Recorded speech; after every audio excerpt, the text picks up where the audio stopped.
Hey, trotamundos, ¿qué tal? Yo soy Kurenai y aquí venimos a hablar de libros.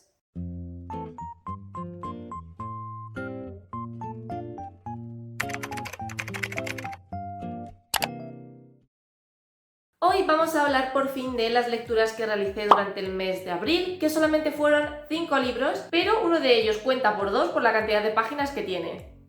Comencé el mes terminando la biología de Marina Tenatena de Las tres hijas del rey muerto con su segunda parte, Las tres muertes de la reina. En esta historia tenemos a 3 princesas que son hermanas y que cuando son muy pequeñas sufren el asesinato de su padre y el secuestro de la hermana mayor. En ese entonces la hermana mediana, que es apenas una niña, se ve de repente con que tiene que convertirse en la futura reina y que por lo tanto a partir de ese momento debe comenzar un estudio intensivo para poder gobernar en el futuro, descuidando de esta forma la relación que tiene con su hermana pequeña, lo que hará que ésta crezca guardándole un profundo rencor y sintiendo que ella realmente no forma parte de la familia real. La historia empieza cuando ellas ya son mayores y la hermana mediana Destrel está a punto de convertirse en reina. Esto no será nada fácil porque hay muchísimos intereses de por medio, porque hay consejeros suyos que consideran que ella es apenas una niña y que no tiene la capacidad de ser reina, cuando en realidad esto lo dicen porque quieren continuar manipulándola y no perder todo el poder que tienen. Y también vamos viendo la relación tan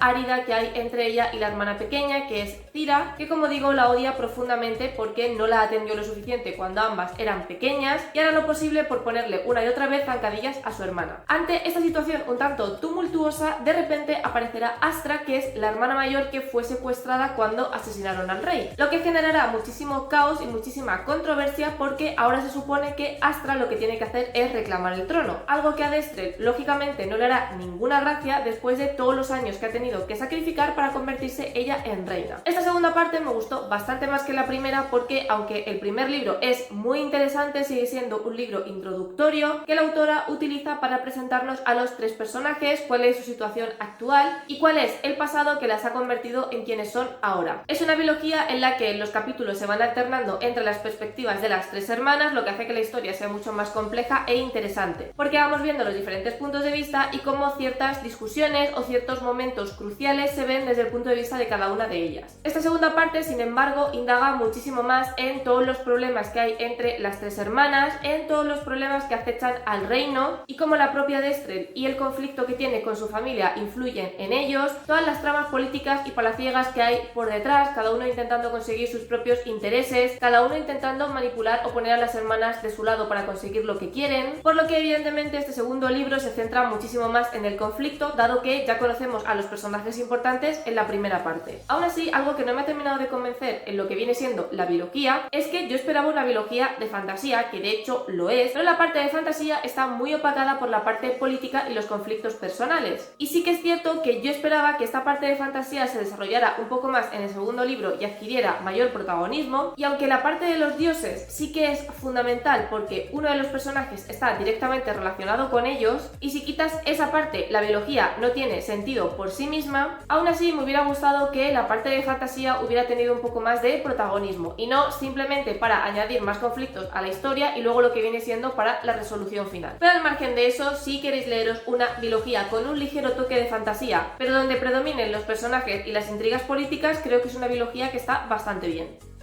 Después me leí una de mis novedades más esperadas de este año, aunque es verdad que la leí con un poco de miedo, porque mi experiencia con las novelas anteriores de la autora no había sido demasiado buena, y es Mareas de Magia, la primera parte de la nueva saga de Laura Gallego. Nuestro protagonista es Milo, un adolescente que trabaja como cabrero y un día llevando a las cabras al monte descubre que hay un dragón. Cuando lo cuenta en el pueblo, los aldeanos van a la montaña a buscar su cueva, a buscar a esta criatura para matarla y que no se convierta en un peligro para el pueblo, pero resulta que no lo encuentran. Milo sigue insistiendo en que ha visto al dragón, además después de ese primer momento tiene varios avistamientos con esta criatura, pero como nadie más en el pueblo parece haberse encontrado con él, nadie le cree. Hasta que ese rumor llega a oídos de unos cazadores y cazarrecompensas que aparecen un día en el pueblo en búsqueda de esta criatura. Milo les acompañará hasta el sitio donde él ha visto el dragón y confirmarán que efectivamente hay un dragón al que matarán y robarán sus huevos. A partir de este momento, Milo, sin querer verse involucrado, resulta que tendrá que ir en una búsqueda de precisamente esos unos huevos de dragón que los extranjeros han robado, junto con una mujer llamada Nivalan, de la que no os puedo decir más para que sea sorpresa cuando os lo leáis. Como digo, yo no iba muy segura con esta novela de Laura Gallego porque toda la fantasía que ha publicado últimamente es más tirando al middle grade y demasiado infantil para el tipo de fantasía que a mí me gusta leer. Y aunque es verdad que Mareas de Magia no ha estado a la altura de otras de sus novelas, porque sigue estando dirigida a un público más infantil, me ha gustado mucho y me he vuelto a reconciliar con la autora. Además, algo que he disfrutado un montón es que esta novela está ambientada en el mundo de Crónicas de la Torre, que como sabréis es mi saga favorita de esta autora. Y aunque sí que es verdad que la autora dijo en redes sociales que Mareas de Magia estaba al nivel de Crónicas de la Torre, en el sentido de público dirigido, estilo de historia y demás, en ningún momento, al menos que yo haya visto, mencionaba que esa relación iba más allá porque es una novela que está ambientada en el mismo mundo. Por lo que las referencias que hay a Crónicas de la Torre me han gustado muchísimo, me han emocionado un montón y es lo que más he disfrutado realmente de este libro. Porque al fin y al cabo sigue siendo una novela bastante middle grade, que aunque sí que es cierto que se parece muchísimo a Crónicas de la Torre, porque al final los personajes son más o menos de la misma edad, la forma de escritura es la misma que tiene en esa saga, sigo pensando que, al menos por ahora, tanto los personajes como la historia de Crónicas de la Torre es infinitamente superior a esta nueva saga. Aún así, por supuestísimo, me la voy a leer entera porque el hecho de que esté relacionado para mí es un incentivo increíble y sobre todo porque tengo ganas de ver si en el resto de libros aparecen más guiños a Crónicas de la Torre o si tenemos algún cameo de algún personaje.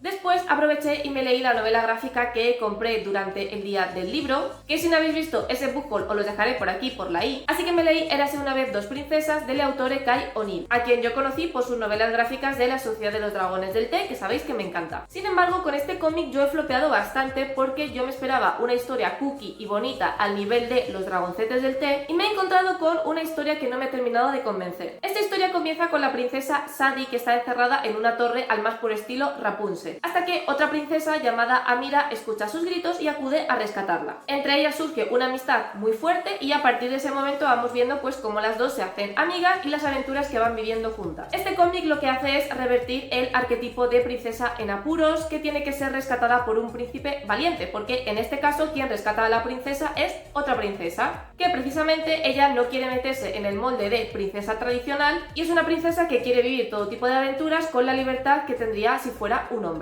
Este cómic no me terminó de convencer, aparte de porque la historia es extremadamente sencilla, pero sencilla a nivel que te la lees en 15 minutos y no necesitas hacer una lectura pausada porque es que no hay chicha que sacar de esta historia. Hubo otra cosa que no me convenció en absoluto y es que esta novela trata el tema del bullying y de la gordofobia, pero la manera en que el autor lo mete me pareció totalmente desacertada. Si tú quieres hacer a un personaje gordo que sufre gordofobia, el diseño del personaje, dado que es una novela gráfica, tiene que denotar que esa persona está gorda, pero el personaje que se supone que está gordo, que es Sadie, que os pondré alguna foto si puedo por pantalla, tú lo ves y en ningún momento se te pasa por la cabeza que esa persona esté gorda. Es verdad que tiene mofletes, es verdad que a lo mejor tiene los brazos un poquito rechonchos, pero literalmente es un personaje con un cuerpo totalmente normativo. De hecho, hasta que la propia Sadie no confiesa que quien la encerró en la torre era su hermana y que le hacía bullying por estar gorda, yo en ningún momento me había planteado que ese personaje estuviera gordo. Entonces a mí me parece un poco insultante que vayáis a introducir un tema tan importante como la gordofobia y se lo apliques a un personaje que es totalmente normotípico. Quizás si la pones al lado de Amira, que es bastante más delgada, puede notarse que Sadie es un poco más grande, pero de ahí a llamarla gorda me pareció bastante fuerte. Así que para mí es una novela gráfica que ha pasado sin pena ni gloria, porque aunque sí que es verdad que es interesante ver cómo el autor cambia estos tópicos de princesa que es salvada por un hombre a princesa que es salvada por una mujer que siendo princesa tiene los privilegios y la libertad de los hombres y que además es racializada, porque se me ha olvidado comentarlo. Y luego también es interesante el debate de si eres princesa tienes que tener un cuerpo o una belleza específica. Creo que lo ha tratado de una manera muy superficial, la forma en la que habla de la gordofobia, como digo, no me ha gustado y es una novela gráfica que yo creo que está más dirigida a un público infantil.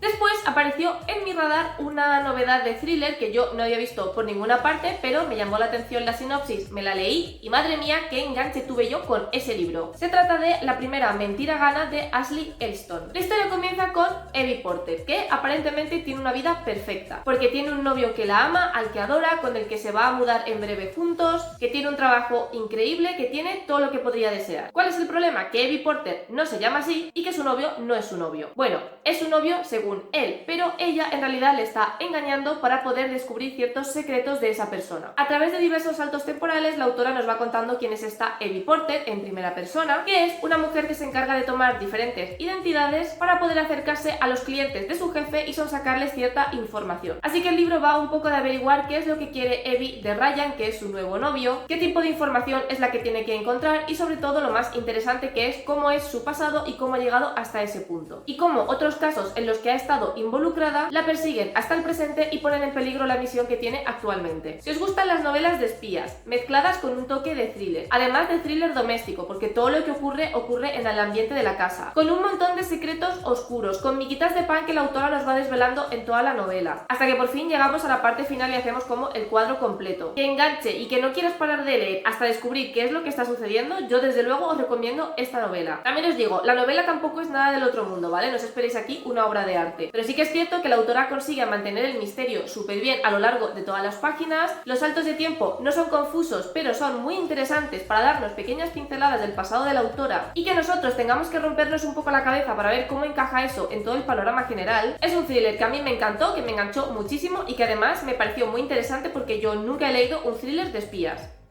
Y ahora vamos con la última novela que me leí en abril, aunque es un poco trampa porque terminé de leerla en mayo, pero es una novela de 900 páginas y lo que me leí en mayo son 50, por lo que yo creo que podemos contarla dentro de abril. Y es un libro del que tengo muchas cosas que decir, y es El Imperio del Vampiro de Jay Kristoff, que es la primera parte de su, creo que va a ser trilogía con el mismo nombre. De Jay Kristoff en su momento me leí Las Guerras del Loto, que es una saga de fantasía ambientada en un Japón feudal estilo steampunk y que he recomendado muchas veces porque de verdad que a mí esa saga me encantó. Así que tenía ganas de volver a leer algo del autor, sobre todo porque va al Celsius y quería saber si me merecía la pena o no hacer una cola para que este señor me firme. Nuestro protagonista es Gabriel de León, que es el último miembro vivo de la Orden de Plata. La Orden de Plata es un grupo de guerreros entrenados específicamente para aniquilar vampiros, porque hace 27 años ocurrió un suceso que hizo que la luz del sol desapareciera y hubiera una oscuridad permanente en todo el mundo. En este momento los vampiros tomaron el control de la humanidad, que ya existían de antes pero estaban como más controlados, pero ahora como pueden campar a sus anchas dado que no hay sol que les hiera, aunque sí que es verdad que la poca luz que hay les sigue haciendo daño pero no tanta, pues se han dedicado a masacrar a los seres humanos y controlar el mundo. De ahí que se creara esta orden para intentar mantenerlos a raya y que los seres humanos recuperaran su vida anterior. El libro comienza cuando Gabriel de León ha sido precisamente detenido por unos vampiros y mientras está en la cárcel, el vampiro historiador de la reina de los vampiros le pide que por favor le cuente toda su biografía porque quieren dejarlo por escrito en un libro. Así que a través de flashback vamos viendo la niñez de Gabriel de León, cómo descubrió que él era un medio vampiro, porque para pertenecer a la Orden de Plata tienes que tener ciertos poderes que te lo da la sangre vampírica, y desde ahí cómo consiguió convertirse en uno de los santos de plata más famosos tanto entre los humanos como entre los vampiros. Yo este libro lo empecé muy mal. También es verdad que tenía las expectativas por las nubes porque literalmente no he visto a nadie hablar mal de este libro, a nadie que yo siga y que lo haya leído me refiero, por lo que yo esperaba quedar absolutamente maravillada y obnubilada nada más empezar el libro, pero no fue así. Hubo un montón de cosas que no me gustaron,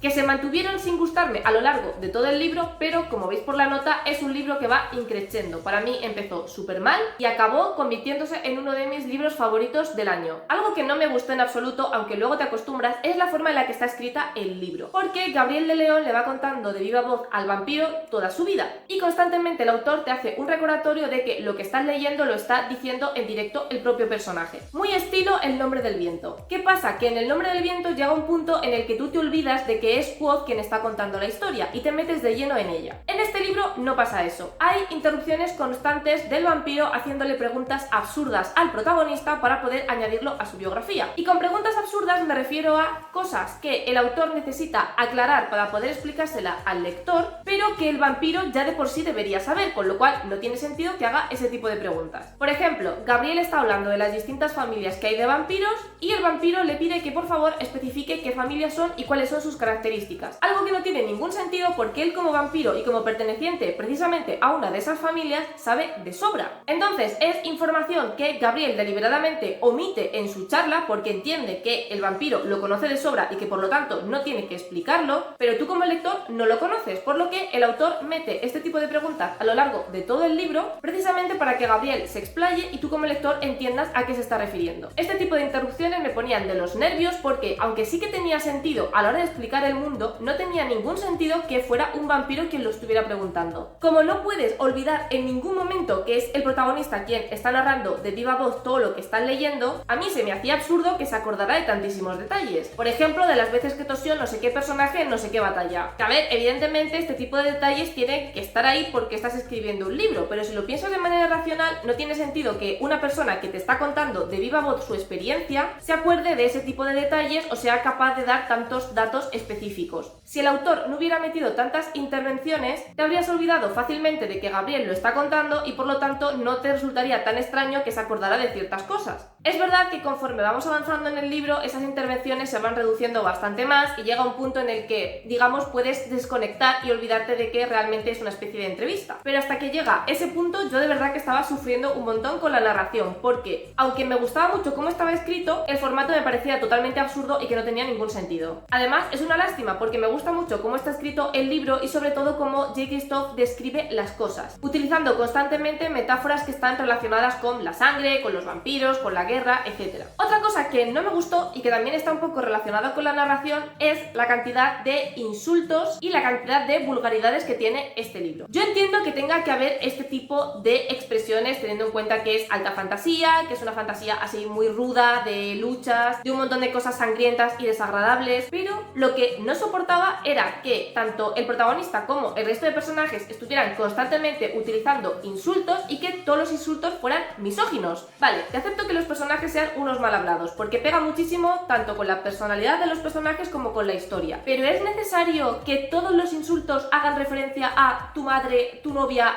tu hermana, prostitutas y demás? ¿Que todos tengan que ser de índole sexual y sean despreciando a la mujer? Porque yo creo que no. Además, es que si sueltas este tipo de expresiones cuando estás teniendo una discusión con otro personaje, pues bueno, lo puedes llegar a entender porque cuando uno está cabreado suelta cualquier burrada que se le pasa por la cabeza. Pero utilizar este tipo de expresiones en una descripción normal y corriente, tipo, esta herida está más abierta que el, tú ya sabes qué, de una prostituta en un barco de marineros, ¿qué quieres que te diga? Me parecía un poco una sobrada. Además, también relacionado con esto, los personajes femeninos que hay en esta saga, al menos en el primer libro, en los primeros capítulos eran personajes bastante cuestionables. En plan, que se nota mucho que son personajes que están escritos por un hombre. En el resto del libro también se sigue notando que son personajes escritos por un hombre, pero tienen la suficiente relevancia y el suficiente peso por sí mismas para que las termines considerando unas reinas. Pero claro, durante los primeros capítulos, al final son mujeres que están por y para el protagonista, que giran en torno al protagonista, y aunque tú podías ver que eran personajes femeninos con muchísimo potencial, sobre todo en el caso de Astrid, que es una reina y en esta casa amamos a Astrid, sí que es verdad que durante la primera mitad del libro Astrid es un personaje que vive por y para Gabriel, lo cual me cabreaba bastante porque era un personaje muy bueno y yo quería verla en otros aspectos que no fueran Gabriel. Así que con el tema femenino tengo mis más y mis menos porque sí que ha hecho personajes que son muy fuertes, que tienen empatía pero que al mismo tiempo son guerreras, que no tienen ningún problema en embarcarse en una batalla si es lo que necesitan, que son valientes, echadas para adelante, que no necesitan a ningún hombre para valerse por sí mismas y todo lo que tú quieras, pero siguen teniendo como ese tufillo de mujeres escritas por un hombre muy macho, muy hetero, que no me termina de convencer. Y a la otra cosa que no me gustó de este libro, que también está relacionado un poco con todo lo anterior, son las escenas de cama. Sí que es verdad que hay algunas escenas de cama que están muy bien escritas y muy bien metidas, pero las escenas de Gabriel adulto con cierto personaje, quien haya leído el libro entenderá qué necesidad. Yo estaba esperando a que llegara al final del libro y se desvelara ese misterio, porque sí que es verdad que hay como cierta cosa que tenemos que averiguar que implica a Gabriel con esa persona con la que se está acostando siendo adulto, y yo esperaba que cuando descubriéramos eso las escenas de sexo tuvieran algún sentido, pero no lo tienen. Y de verdad que es que son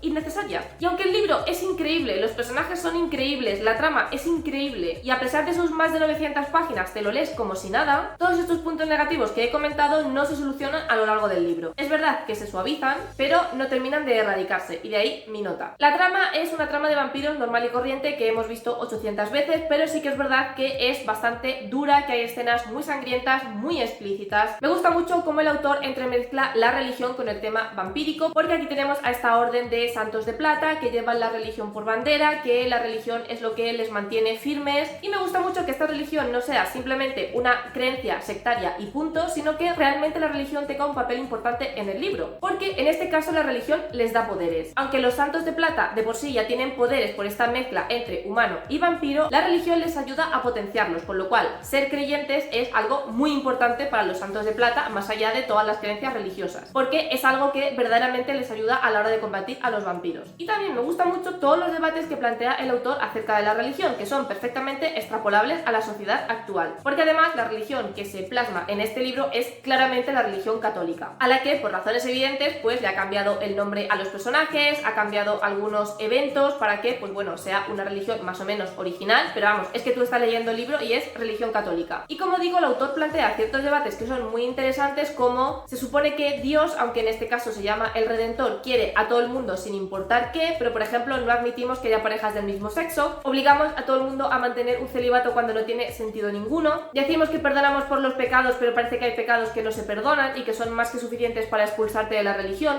Vamos, lo que pasa con todas las religiones del mundo, que al final te quedas con la parte que a ti te interesa para mantener el poder y para mantener tus creencias. Si pasa algo contrario a esas creencias, aunque pueda estar dentro de las escrituras, automáticamente lo rechazas porque según tú va en contra de tus creencias. Entonces hay un debate constante religioso a lo largo de toda la novela que yo disfruté muchísimo, porque estoy a tope con los pensamientos de Christophe y con los pensamientos del protagonista, que al final el que tiene como esta crisis de fe y de identidad es Gabriel. Al final es un libro que me ha gustado muchísimo, que aunque es verdad que he tenido mis tropiezos con él, tropiezos que no han terminado de solucionarse, tanto la trama como los personajes como el mundo complejo que crea Christophe han sido suficientes para que yo disfrute muchísimo de esta novela. Los personajes secundarios tienen mucho peso en la trama, tienen una historia, tienen un montón que aportar a la trama principal y no están ahí simplemente para cumplir su misión y ya está, sino que verdaderamente son importantes aun siendo secundarios. Y si habéis estado viendo esta saga recomendada por todas partes y no sabéis si darle una oportunidad o no, yo os recomiendo que lo hagáis, eso sí, teniendo en cuenta todos los puntos negativos que os he comentado y también teniendo en cuenta que hay escenas muy explícitas, tanto sangrientas como escatológicas como sexuales, así que si sois personas aprensivas en ese sentido, para que lo tengáis en cuenta.